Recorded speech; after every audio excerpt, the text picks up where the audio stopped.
Hey everyone, welcome to the Elite Real Estate Podcast. I'm your host, Sam Popple, along with my co-host, Maria McClellan.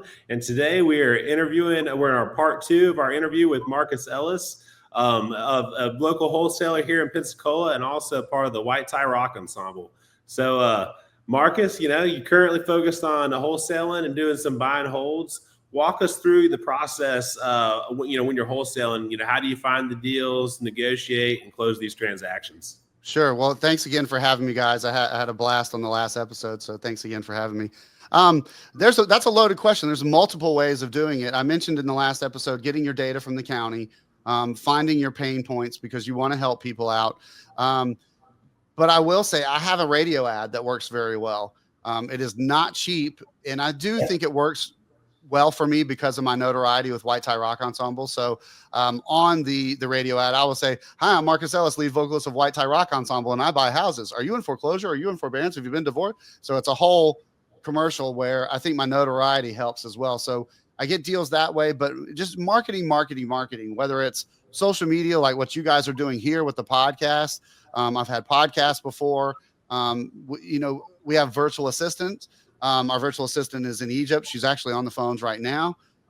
So she's out scouring all kinds of deals and trying to find that for us. We trained her. So there are many ways to find. You go, oh, wow. Well, how do you have the money to do that? Well, you don't need a lot of money to door knock.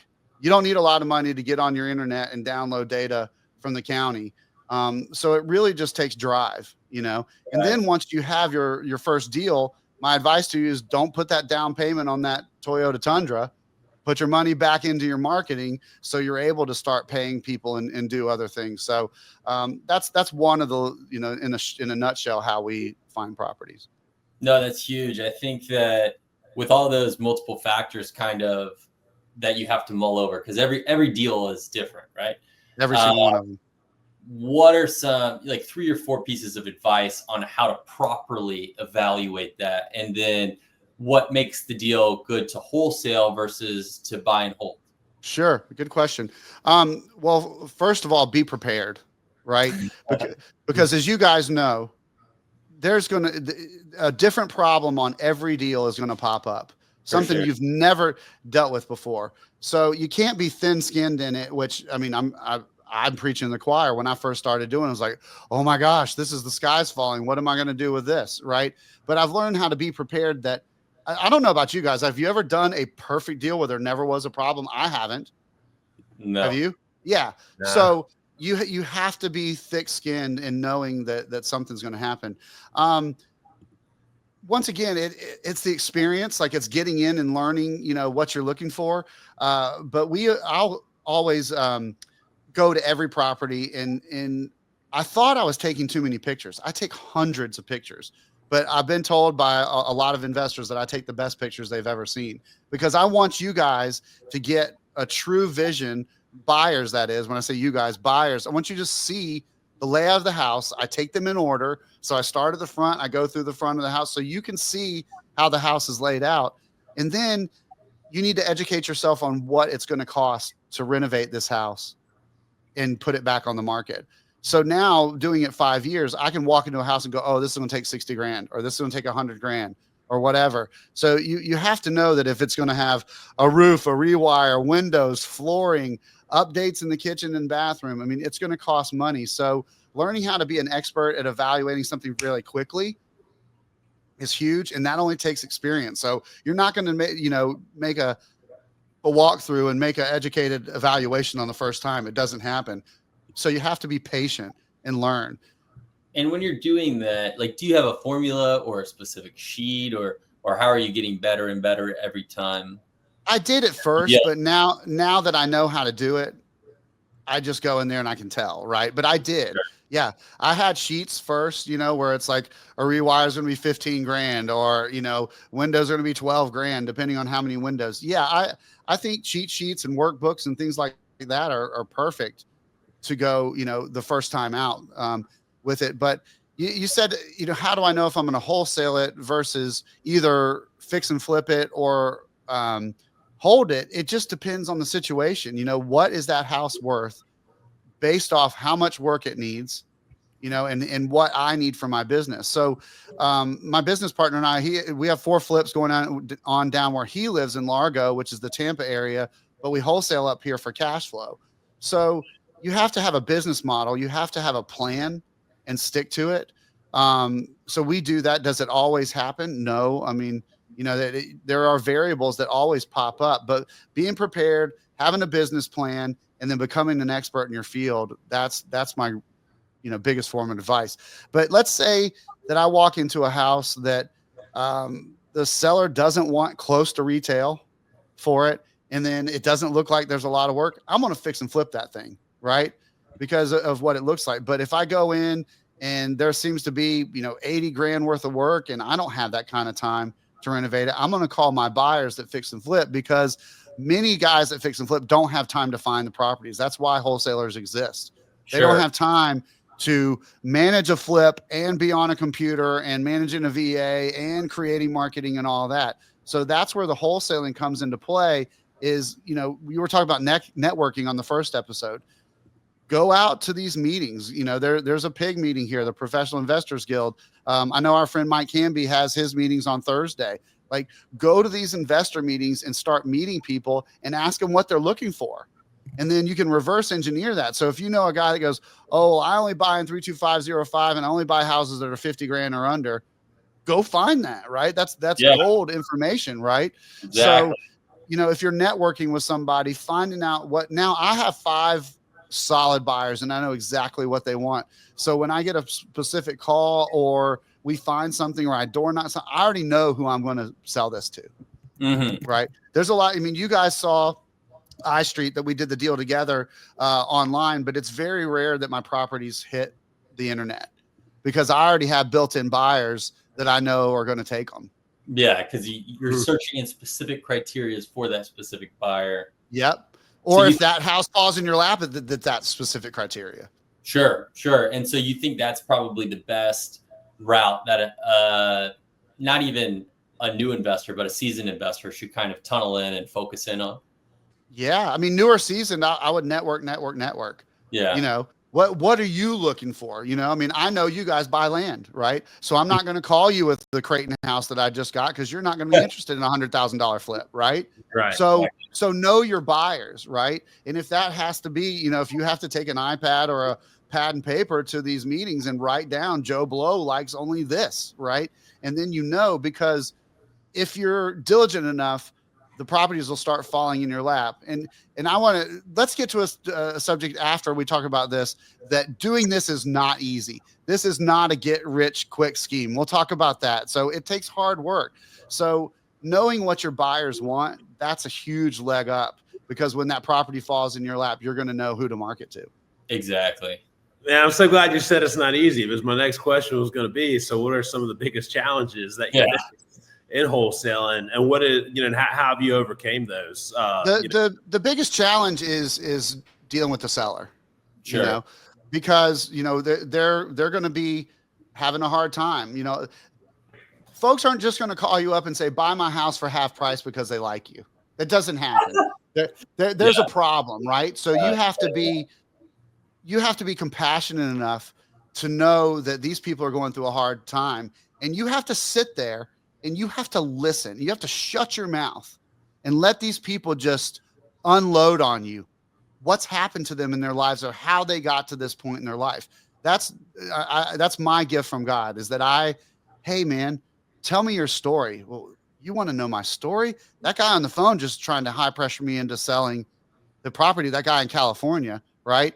So if I can walk into a house and I can sit there for an hour and let these people cry on my shoulder, that builds credibility. That builds trust. You have to your seller has to trust you, right? And then ask them, what do you want out of this? What is your end game? Well, I need to buy another property. I need enough to get my mom in a nursing home, or I need, there's always going to be a need. So knowing your seller's need, then you can go, okay, well, I need to make X. Like I told you guys, hey, I've got this property under contract for this. I want to make 10 grand, right? Well, that just gave you guys, okay, I know what I'm dealing with. Not, hey, go take a look at this, bro, and then let me know what you can do. That's BS.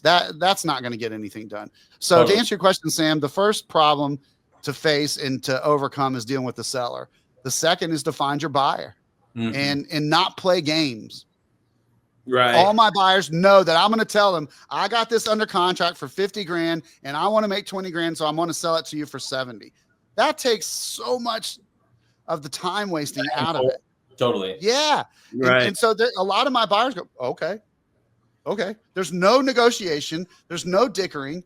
I know that I can, because I've evaluated it, I know how much the rehab approximately is going to be. So, hey, I locked this up for 50. You're going to have to put 50 into it. I want to make 20. Your ARV is X. People appreciate that. Totally. Definitely. I mean, because honestly, I mean, like I said, I don't mean this against any of my previous wholesalers that have been on the show that have become my friends, because I love all of you. But the way Marcus does business has been my favorite way I've ever been dealt with by a wholesaler before, by far. You know, and I, like I said, another person than anyone else out there. But the way you handled it, and just like, yeah, you had the price, and we gave you the list of where we're at, and we were able to make a deal. And so it was just. Well, let's look at it from another way, Sam. Like, let's say you're green, right? And you can go to a buyer and say, I have the property locked up for this. I want to make this. And they can go, bro, your numbers are way off. And it's a teaching moment, right? You can learn, because if somebody is willing to educate you and tell you that you're off, well, then there's no harm or no foul going back to the seller and go, I made a mistake. I've done this 4 or 5 times. I tried to do it on our deal and it didn't work. I tried to go back to the seller and say, hey, there some things have come up that were more expensive than I thought. How do you feel about this price? And a handful of times I've been able to renegotiate with my seller to where they're happy with what they're getting. And I was able to make the deal because I was upfront and honest with my buyer. And they're like, bro, I can't do that. I'll lose 20 grand on that deal. Oh, okay. So, not that I'm so great or anything like that, but honesty is the best policy to get the deal done. Right. No, There's no smoke and mirrors, I think something really interesting to add to this is I had zero connection to Marcus. And this is a real life story here. Yeah. A deal that was completed. We didn't know each other. We didn't know each other. I had never talked to him. Sam had the relationship, and I was trusting. Which Dad and Will, mine was paper thin because, like, I think I saw it through a Facebook thing. So my connection time was, like I said, a Facebook listing, and then you guys chatted, right? Phone conversations. Yeah, we had some great phone conversations. And obviously, Marcus has great rapport. He's an awesome person to deal with, but most importantly, he's upfront. There's no middleman. So when everything came down to it, Sam's like, hey, I think this could work for us. And then I am just added to a group thread.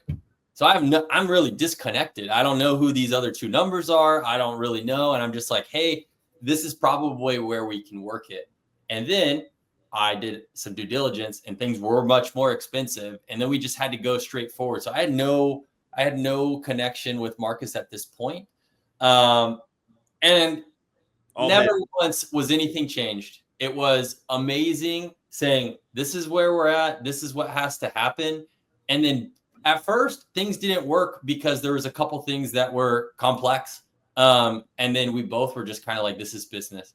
And the thing that was great about Marcus, and I'm agreeing in everything that he's saying, is he still was 100% upfront, said, hey, I'm going to talk to the seller. What can we do? This is going to, I need to help this person, which when I'm on this group thread, haven't talked to him on the phone again, relying on Sam, and I'm seeing this guy really wants to help. Like, I think there's a way we can work it. We just need to be 100% because there were some tricky things because we were doing a demolition, but it was an old house and it was downtown. So we had to do a couple steps.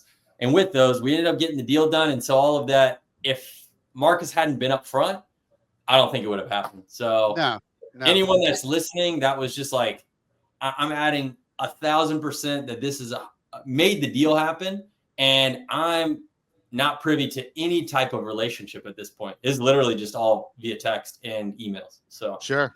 Pretty awesome. Well, and 2, once you guys came in at a price, I was like, well, I appreciate that offer, but I'm going to try to find a higher one. And I did. I went around looking for it, but I couldn't find a higher one. So then I came back and said, are you guys still on board at the price you offered? So once again, just being straight up and not playing games and smoking mirrors and, all that is going to serve you and then the seller a lot better. Right. So I want to probably let me just add in probably a good reason too why you just always want to be cordial and good rapport on both sides to make sure you're don't be a dick after it doesn't work out, because you might be calling back. And that was, I think, reason we both were excited to do the deal after, because we both liked each other. It's just a matter of like numbers were tight. yeah. Don't ever burn a bridge. Exactly. Yeah. No, it's huge. It's awesome. No matter what you think of the people, you can think somebody is a jerk. I didn't think that way about you guys, but there are some buyers that are jerks. Well, you don't let them know.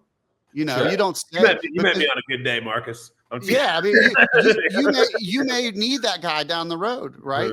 You don't know, because everybody's got their specific criteria. So never burn a bridge. No, I think that's expert advice there. That if you're listening to this, you should definitely that's one of those golden nuggets there. It's like, make sure that you're doing the right thing, you're being upfront, and you're not burning bridges, because that combination of those three things, I think, is really what separates, people who are good in this business and people who are great. And so I'm really glad that everything kind of aligned, that we were able to not only do a deal, but get to meet each other. And then I know there's going to be a ton in the future. So really excited. Amen.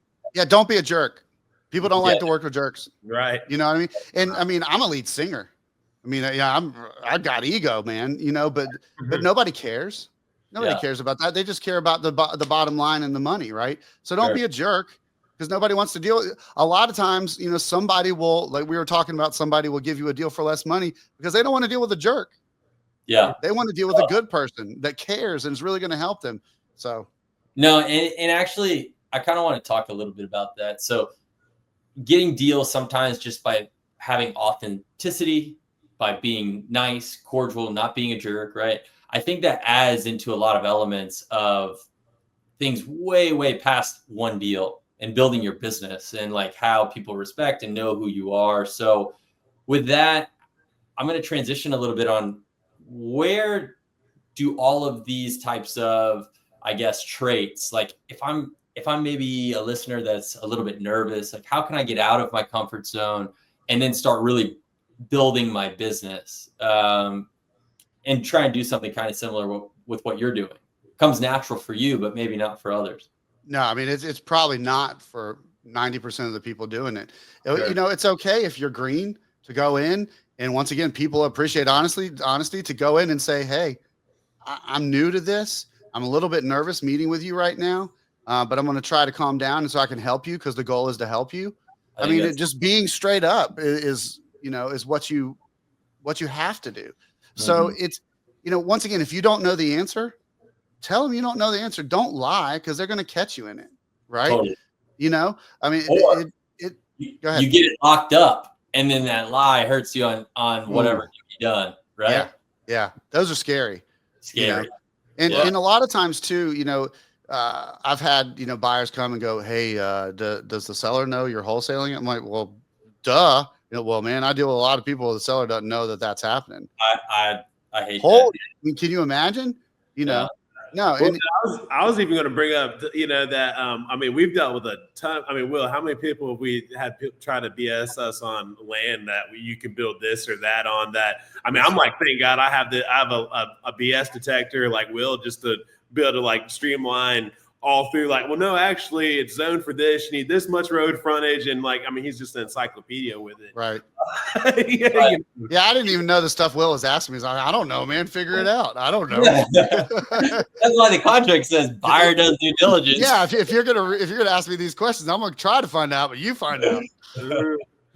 No, I think all of that is critical. And I want to talk a little bit about like being upfront on wholesaling the deal. I feel like a lot of people, they don't release that information, and it's very critical, because I've dealt, just like Sam, where someone doesn't tell the seller, and then all of a sudden the seller gets to the closing date when it was originally scheduled, and then people are like, well, what are these people doing here? And it's just a mess. I've got my contract here. Oh, perfect. Yeah, let me see. Here we go. So number 11 on my contract, Here's some advice. So when you guys have a contract and you're with the seller, give it to them. I print 2 copies out, one for myself that is signed and coming home with me, and one for my seller, right? And then you sit there and you say, hey, do you want to go over this? Do you want to read it? A lot of times where people like when it's legalese and all that, they're going to go, no, I don't care. I just want to say, okay, well, there is one line that I need to show you. And for me, it's line 11, and it's assignability. Buyer may assign this contract. The terms buyer and seller may be singular or plural. So I have a partner, plural. This contract is binding on the heirs, administrators, executors, personal representatives, and assigns the buyer and the seller. Seller will allow the buyer to market, list, negotiate, and resell the property to a third party via assignment of the contract within this contract period.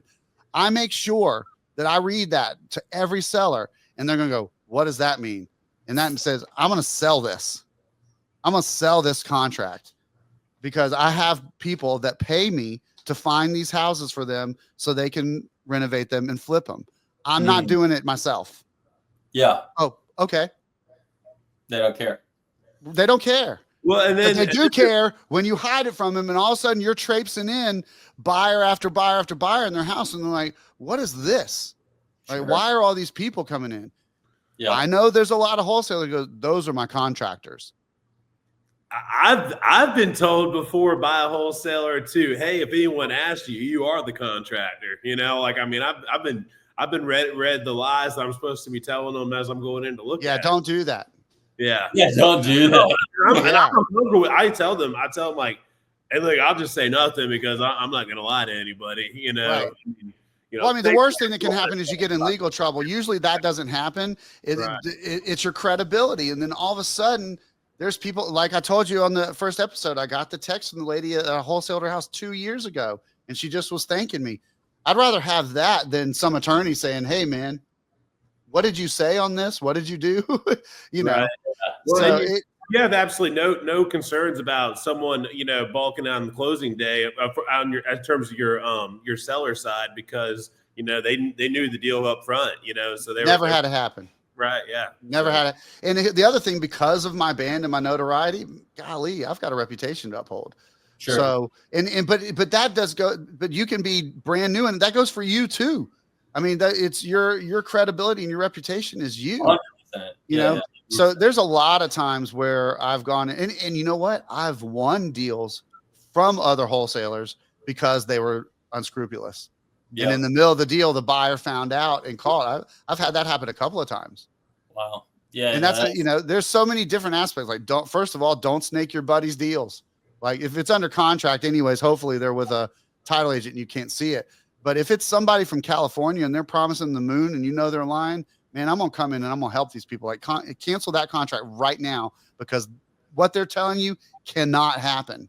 Yeah. And so we've been able to get deals that way too. So always be honest. So I'm curious, like how can a seller just cancel the contract? Can they just be done? Sure. Anybody can cancel anything. Okay. And trying to tell them. Now, there are ways with the title company where you can, I got to think of the term. There's a term where you can lock them into that, and those are a lot of the out of town guys are doing that. They're locking people into 30, 60, 90-day contracts and not letting them out of it. It's an addendum. You can go to your title company and say, hey, record this so that somebody else doesn't come in. People could still get out of them, but sellers don't know that. Right. So, doing that stuff, it's not going to help you. I mean, I believe in karma. It's going to help, something's going to come back on you. Have we had people get cold feet and say, I don't want to do this? Yes. Did we let them out of it? Yeah, of course we did. So I think this is so interesting. Like, can you chat a little bit about your best wholesale deal, which I think we found. Yep. Your best buy and hold or flip, and then the worst of each as well. Sure. So best wholesale deal was the house on Wright Street that I was telling you about. Yeah. So it's my across the street neighbor. She's in her 90s. It was her family's home. And so, here's some advice too. If you have elderly people involved in it, get other family members involved. Do not go get that contract by yourself. So what we did is we had a meeting with like 6 or 7 other family members, is right across the street from where I live. And the family was there. They had no interest to make any money, anything like that. And I had my contract and I went over the thing with everybody. And does anybody have any questions? So the family knew what was going down. I knew what was going down. They knew that there was going to be a lot of money. We didn't know it was going to be 800 grand, but I thought it was going to be 300, you know? So I told them it's probably going to be 300 to renovate this house. It ended up being 800 grand because somebody was making it beautiful. I mean, there was an attic in this place that was not living space that now 2 more bedrooms, you know? But so on that deal, that's the deal I made 90 grand on. The entire family was on board. Awesome. You know, they knew what was going on. Worst, I don't know. I haven't really had a bad one. You know, I mean, the least amount I made was on the deal I did with you guys. And that's not bad. We got the deal done, right? And I'm fine to say I made $5 grand on that. Usually our average deal is 20 to 30 grand. But that's something we can teach something, guys. Don't be greedy and go, well, that's $5 grand. That's not worth my time. Are you kidding me? It's $5,000. $5,000 is fine. I would love $5,000. Yeah, like I would like that right now. You got it? Like I'll take it, right? I would love it. Yeah, so I know a lot of wholesalers will not do that. Would not worth my time for $5 grand. Well, how much is 10 $5 grand deals? It's a lot of money, right? So if you can staff them, yeah. So I haven't really had a bad deal. The worst buy and hold deal, we had one bite us in the butt, and it's unfortunate. We did a subject to deal on a property in Crestview. It was a divorced couple. It was really ugly. They were both there and it was ugly. We took over the payments for them. Once again, we put 20 grand in the house. And then we listed it. And this was in a neighborhood of townhouses. They all look the same, right? Mm-hmm. We didn't know. I mean, we did our due diligence. We knew how much it was worth, everything. We didn't know that there was a dozen people in that neighborhood just waiting for something to be listed, to list their property. And as soon as we listed ours, 6 other houses on the same street within the same week, each one undercut by $5 grand. The first one undercut us by 10. And then every one of them undercut by $5 grand. So we had to deed the property back over. Oh man. You know, but now for their benefit though, they have new flooring. They had new stuff. You know, they inherited 20 grand worth of rehab, but there was no way to prepare for it. I mean, we did everything right. And we just didn't know that this entire neighborhood was waiting for somebody to put something up. Right. And then race to the bottom. I mean, it was a race to the bottom, and it started out with 6. It ended up being a dozen. Oh my gosh. So there was no way. When everyone could just held the price. They didn't know. I mean, you couldn't go to them. And it's Crestview, and I live in Pensacola. I wasn't going to drive an hour all the time to meet with people to say, hey. And if we were to say, hey, move your price up to my price, I'm pretty sure that's collusion, and that's not cool either. Yeah, you can't do that. Yeah. No, it's illegal. So, so it bit us in the butt on that one, and it was unfortunate. And we deeded the property back over to the seller, and they weren't happy with us. And I still feel bad to this day about it. But it wasn't as if we were doing something shady. Right. You know? We did everything we said we were going to do, and the business is the business sometimes, and it bites you in the butt sometimes. And we learned from it. We lost 20 grand. And excuse me, and all the mortgage payments we did for 6 months. Right. No, I know that hurt. Well, I know you've established yourself, in the space these last 5 years. How do you guys plan to continue to grow the business, and any new strategies or markets you guys are going to, add on or expand into? Yeah, I mean, just branch out from Pensacola, which is the 4 flips we started in Tampa. Pensacola is big and it's small, right? And we're learning there's only so much that you can do. And not that we're trying to get rich for the sake of getting rich, but I mean, I'm 52 with my daughter will be 11 tomorrow, with an 11-year-old and a 6-year-old, And so I have a legacy that I have to leave for them because I'm an older parent. I'm not going to be around in their 50s. It's mathematically impossible. So I have to leave a legacy for my daughters. So now we're branching out into other cities. And we're still learning. I mean, if anybody is listening to this that wants to reach out to tell me how they're successful at virtual wholesaling in other cities, I'd like to know, because I haven't started that yet. But so that's on some, I know people. I know a lady in Canada that balls all over the United States virtual wholesaling, and I cannot figure out how she's doing it. But she'll do $500,000 to $1 million a year virtual wholesaling out of Canada. Yeah, man, we need to connect you with our friend Bryce Thigpen. I know the name, but I have not met him. Yeah, he specializes in dispo, so he dispos all over the country. But right. But he's one of the few people I know that does it, nationwide and is successful that we've had on the show. Where I have to get out of my way is like, I want to be boots on the ground. That's not delegating is being successful. Right. But I haven't met the person that can go and evaluate a house for me that I think that I can trust. So that's my failing. I need to trust more and delegate more. Because my business partner, Ryan, all the time says, man, you don't need to be the one doing this or managing that, or, somebody else needs to be doing that, because time is money. Right. So I like to be hands-on, boots on the ground. And I've had to learn to let go of that stuff. I have not learned it yet.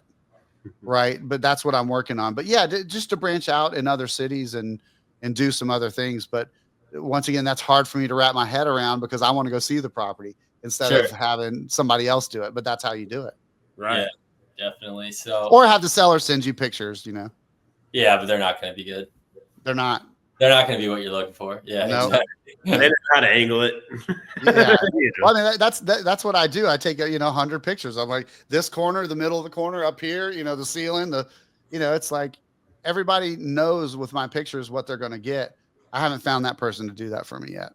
Yeah. But we're getting there. And that's all growing pains. Those are good problems to have. Right. Golden plated problems right there. Yeah. I love it. So you're crushing it right now, but what's next for Marcus? Like what's on the agenda? I know you're trying to expand, looking into virtual wholesaling, but what's in that business plan? I know you mentioned earlier, like you got to have a good business plan and then create that trajectory kind of moving into that. Where everybody goes, multifamily. Going into multifamily. Yeah. So everybody goes. So I had a great meeting on Saturday with a guy here in Pensacola that has 14 units. And I thought I was going to buy them, but we ended up spending 4 hours together on Saturday. I thought it was going to be like a 30-minute walk, right? Mm-hmm. And now we're going to partner on it.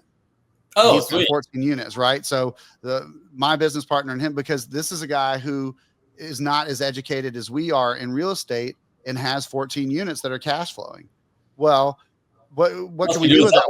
We can parlay that into more units where he's got the deals, we've got the knowledge and the money, so we're going to partner up and do it. Now we're in the infancy stages of this, because I just met him Saturday and today is Tuesday. So multifamily is where it's at. We had an opportunity. This was a tough one. We were buying a mobile home park that's right over by where I live. I didn't even know it was there. Let me see how many units. So six mobile homes in the middle of East Pensacola. Found the private money. So we had the private money to do it. Everything was great. I had met all the tenants, told them that they were going to start paying me rent, the whole thing. Wow. And the week of closing, a jilted lover who came out and had say so in the property said, y'all aren't buying nothing. This is my inheritance. And so that cost us too, because we paid for the appraisal and the whole thing. So we thought we were going to buy 6 mobile home units in a little mobile home park in East Pensacola, and it didn't work out.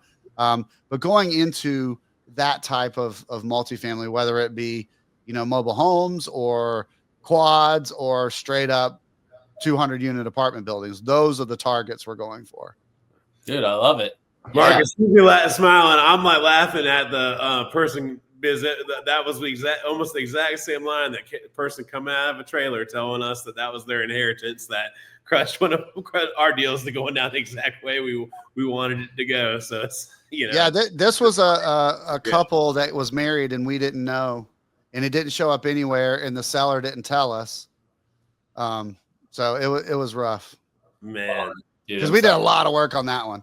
Like I knew all the tenants, like they knew me as, as the guy, as the property manager. That's a bummer. So yeah, to answer your question, we're going into multifamily is what we want to do.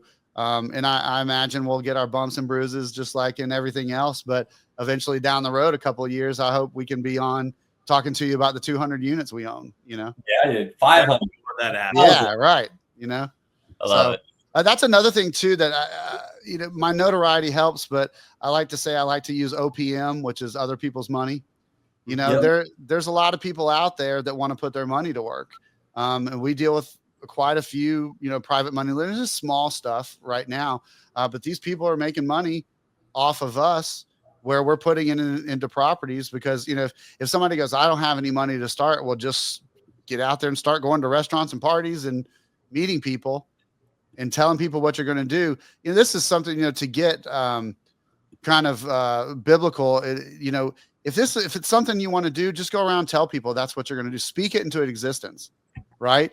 Because when you go out there and say, hey, I want to own 500 apartment units, and you start telling people, all of a sudden you're going to tell somebody and go, well, that's funny, because I know somebody who has 500 apartments and I got the money and I want to put it. Just is going to happen.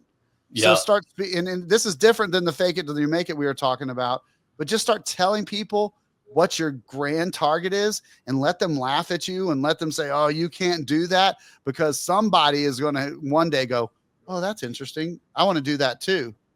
Right. And then you have the ability to do that. And once again, I'm speaking in this, like, I know what I'm doing. I don't, but I have learned that if you say, I'm a real estate investor, I'm a real estate investor, I'm a real estate investor, all of a sudden you turn around and you go, holy moly, I'm a real estate investor. So it's speaking it to an existence, into an existence, and telling people, because that's the biblical thing. It's like to tell people that you're going to do this, right? Yeah. I was telling people a long time ago, I want to preach a sermon. I want to preach a sermon. Well, I've preached a sermon. That's just, pretty cool. It happened. So speak it into an existence and tell people what your targets are, because there's so many people out there that want to help. Yes, you're going to get laughed at. Yes, people are going to make fun of you. People are going to tell you you can't do this. But there's no better motivation than somebody go, you can't do this. Friggin' watch me. Yeah, let me do it. Let me prove you wrong. Yeah. So you need to talk about it. It was very hard for me to do. It was very hard for me to put out on Facebook, hey, I'm looking to buy houses. It took a long time because I didn't believe in myself. But the more you speak that out in public and tell people this is what you want to do, it'll happen. Yeah, definitely love that. So one question I always love to ask people is, what is your favorite book, or maybe 2 or 3 favorites that, helped you get to where you are today, whether it be through mindset or actual real estate investing? Sure. I mean, everybody's going to go to what they call the Purple Bible, which is, Poor Dad, Rich Dad. Everybody's going to go to that. The Bible. That's what people call it. I never heard that. Yeah, actually, the Purple Bible is I like that reference too. That's funny. I heard somebody say that. This, I don't know if it's going to show up or not. Yeah, it is. So the richest man in Babylon, what's funny? So I didn't know this till years later, but I owned a condo two units over from his granddaughter. Wow. Now she was like, could have been my grandmother, just to be clear. Sure. But funny story, because she was like, my granddad wrote this book. I don't know, maybe you've heard of it, The Richest Man in Babylon. And the first person that ever mentioned that book that made me buy it was I was at a Tony Robbins thing when I was 13. Wow. So yeah. A man at church turned me on to that. The other one is The Greatest Salesman. Everybody does that one, and talk about speaking into existence, right? Or how about Think Rich, Grow Rich? I mean, you have to. That book is telling you, and I've not done it. I'll admit I've not done it, but it's saying write your target down, your goals. And here's something I use the word target, right? Because goals, what happens if you miss? You fail. But if you're shooting an arrow at a target and you hit the target, you didn't hit the bullseye, you still hit the target. That's pretty good, right? So go for targets rather than goals. But on the Think Rich, Grow Rich, am I saying that right? Think and Grow Rich, I think. Think and Grow Rich. Yeah. Sorry. I'm getting Rich Dad, Poor Dad mixed up. Yeah. But when in there, it says to write down on a note card what your targets are, and then every day speak it into the mirror. Those types of things rewire your brain. to allow you to believe and go for these things you can do. And it's amazing. I mean, can you call it manifestation? Sure. It's whatever you want to call it. But those types of books really help me. And I've been bad. I haven't been reading them lately. And this has spurred me to, I'm probably going to get into Think and Grow Rich again and do those things with a note card and all that. But with the greatest salesman, you have to say that out loud, right? Yeah. If you're doing the thing. Think and Grow Rich is probably in my top 5 all-time favorites as far as books that move the needle in my life. And if you listen to it on on a red copy, I'm drawing a blank because I'm old. Who wrote that? Napoleon Hill. Napoleon Hill. Napoleon Hill is reciting the book. Right. Like it's phenomenal to hear the author. And he was actually at like a conference or something, and he was reading the whole book at a conference, and they recorded the whole thing. But you can hear Napoleon Hill, read the book to you, and that's inspiring, and go do the things. So those were the books that really helped me, but also the greatest all-time selling book in the world, the Bible, is my go-to. Yeah. No, man. Well, I just can't thank you enough for being on. And one of my favorite questions to round out is, if someone wanted to do what you do and was getting started today, what's your best advice for them? Well, I mean, if somebody was like next to me and saying, "How do you do that?" I'd just say, "Jump in the car and come with me." Right? I love it. Yeah. That's the main I mean, you learn by seeing, right? But otherwise, like you said, you got to find somebody that you trust. Do not go get the $30,000, $50,000 wholesale mastermind course online. Don't do that. Find somebody in your area. It's very easy to use the Google machine and find a group in your area and find a mentor. And like I said in the first episode, if there's somebody that's saying they're a real estate investor and they're holding their cards close to the vest and they're not willing to share any secrets, run from that person. What I've learned is all real estate investors are willing to help, because they were in we were there before. We were not snot-nosed kids, but we're dirt behind the ear. We didn't know what we were doing. Somebody had to show us, right? So if somebody's not willing to show you, run. Find that person that says, "Man, I'll show you how I did it," because those are the real estate investors out there. So I always tell, like the guy I met on Saturday with the multiple units, he had no idea about wholesaling properties. Short story, he was incarcerated for 16 years, and he educated himself in real estate, and that's how he's done all this, right? But he had no idea about the programs, like I use batch leads, or people use Deal Machine or Land Glide or whatever. He had no idea. So I was like, guess what I'm going to do, bro? I made him a user on my batch leads, and then started driving for dollars and showing him how to D for D. And he's like, "You could do this?" I was like, "Yeah." And then I emailed him my contracts. That's right. Awesome. It's to help somebody, because there are so many properties out there, and yes, it's hard. It's hard to find them. And we go through these lulls all the time where it's like, man, I need a deal. But there's so many properties out there that if you're going to try to keep them all for yourself, first of all, you can't. And then second of all, you're going to shoot yourself in the foot. So find somebody that's willing to share and willing to, give you contracts and willing to show you and take you on sits with sellers and take you on D for D, driving for dollars, those types of things. Find somebody that's willing to physically be there with you to help you, because they're out there. No, I think that's huge. That all just goes all back to the very beginning, right? It's networking. Yeah. Being open, being willing to learn from someone. I think that's a big one that sometimes is difficult for people to either want to learn from someone or know who they should be learning from, or sometimes it's just listening to enough people saying the same things, right? Until man. That's big for me.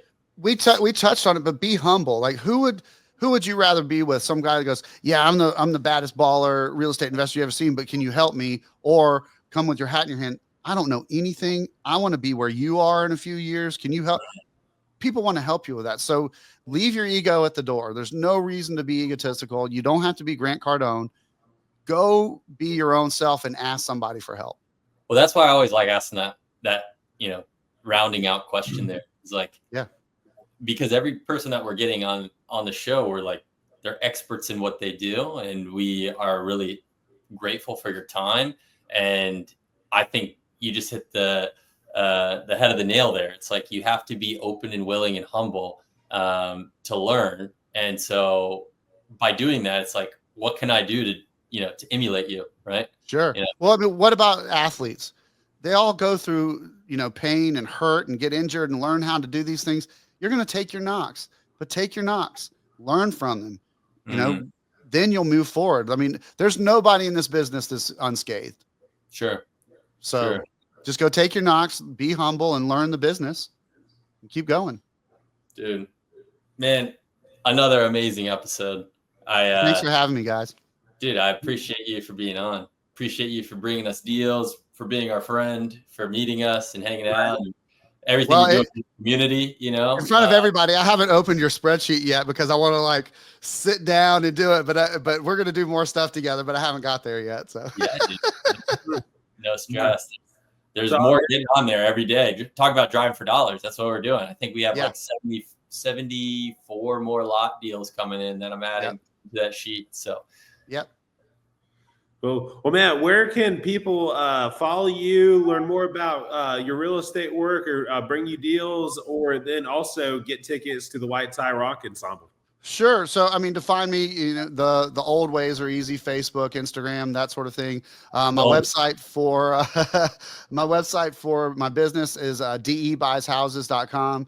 You'll see my glamour shot on that. It's the best I ever looked. For the band White Tie Rock Ensemble, if you want to see or hear what we sound like, you can go to YouTube. We have a White Tie Rock Ensemble page. On Facebook, we're White Tie Rock tribute shows because somebody in Vietnam stole our 20,000 people page, and Meta isn't interested in giving it back yet, even though we pay tens of thousands of dollars to them. But go to White Tie Rock tribute shows on Facebook, or myself, Marcus Ellis, on Facebook. It is actually me responding to the messages, and if you leave your number, I will call you from my burner phone. The burner. I love it. Kidding. I'm just seeing if you're paying attention. I was. We'll be the main phone, but yeah. I'll give you a call back. Right. Cool, man. Will, where can people hear more about us? Dude, just check out the eliterealestatepodcast.com. Please check out our YouTube. Really trying to grow that. So really excited for really everyone that's been engaged. Super thankful for all of our guests. And it's, just like this is awesome. We've actually done a deal with our guests. So it's really cool to kind of, go full circle with this thing. So definitely check out the eliterealestatepodcast.com and grab a bite over at Clean Eats. There's a couple locations that you can check out in Mobile, Alabama, Pensacola, Florida, Shalimar, Florida, and Tallahassee. Sam, what else am I leaving out? Where can we find you? Yeah, so outside of going to our website, you can always shoot me a DM on Instagram at Sam_FloridaMan. So I'm very responsive. So feel free to shoot me a message. Will and I are actively looking for lots in Escambia County or land, just buildable land, residential, multifamily, industrial, commercial. If it's good buildable land, we are looking for it. So they can be demos. Yeah, and we will. I got that land on the water in Milton, you guys. It needs to be cleared. That's true. I love it. So I'm going to give Marcus a call on my burner phone. We'll talk to you guys later. And thanks so much for being on. See everyone in the next episode of the Elite Real Estate Podcast. Thank you. Thanks.